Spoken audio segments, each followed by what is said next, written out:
Hello friends, evening ஸ்கூல்லேருந்து வந்தோடனையும் ஸ்நாக்ஸுக்கு bread வேணும்னு கேட்டிருந்தான். சரின்னு நெய் விட்டு டோஸ்ட் பண்ணி கொடுத்தாச்சு. அப்புறம் நைட் டின்னருக்கு வெஜிடபிள் குருமா ப்ளஸ் சப்பாத்தி தான் செய்ய போகிறேன். குக்கரில் தான் இன்றைக்கி செய்ய போகிறேன். குக்கரில் கொஞ்சமாக ஆயில் விட்டு ஆயில் சூடானதுக்கப்புறம் கரம் மசாலா ஸ்பைசஸ்லாம் ஆட் பண்ணிக்கிறேன்.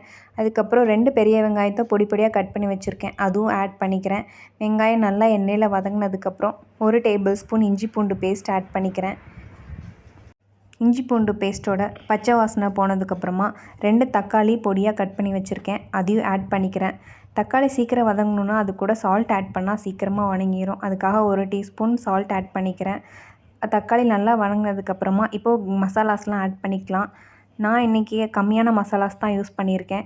1 டேபிள் ஸ்பூன் மஞ்சள் தூள், 1 table spoon garam masala, 1 table spoon மல்லித்தூள் ஆட் பண்ணிவிட்டு அதை நல்லா மிக்ஸ் ஆனதுக்கப்புறம் நான் வெஜிடபிள்ஸ் ஆட் பண்ணிக்கலாம். நான் இன்றைக்கி கேரட், பீன்ஸ் மட்டும்தான் ஆட் பண்ண போகிறேன். உங்கள்கிட்ட இன்னும் வெஜிடபிள்ஸ் இருந்தால் அதையும் ஆட் பண்ணிக்கோங்க. வெஜிடபிள்ஸ் ஆட் பண்ணி அதை மிக்ஸ் பண்ணிவிட்டு குருமாவுக்கு தேவையான அளவுக்கு தண்ணி ஆட் பண்ணிவிட்டு லிட்டு போட்டு ஒரு 5 விசில் விட்டு எடுத்துக்கிறேன். விசில் வர கேப்பில் மிக்ஸி ஜாரில் கொஞ்சமாக தேங்காய், முந்திரி, கசகசா, சோம்பு இதெல்லாம் ஆட் பண்ணி நல்லா ஃபைன் பேஸ்ட்டாக அரைச்சி எடுத்துக்கிறேன். கூடவே மாவும் பிசைஞ்சு வச்சாச்சு சப்பாத்திக்கு.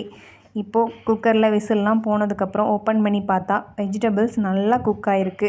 இப்போது நம்ம அரைச்சி வச்சுருக்க பேஸ்ட்டை ஆட் பண்ணிக்கிறேன். அதுக்கப்புறம் பொடி பொடியாக கட் பண்ணி வச்சுருக்க கொத்தமல்லி இலையும் ஆட் பண்ணி நல்லா ஒரு கொதி விட்டு எடுத்தோன்னா டேஸ்டியான வெஜிடபிள் குருமா ரெடி.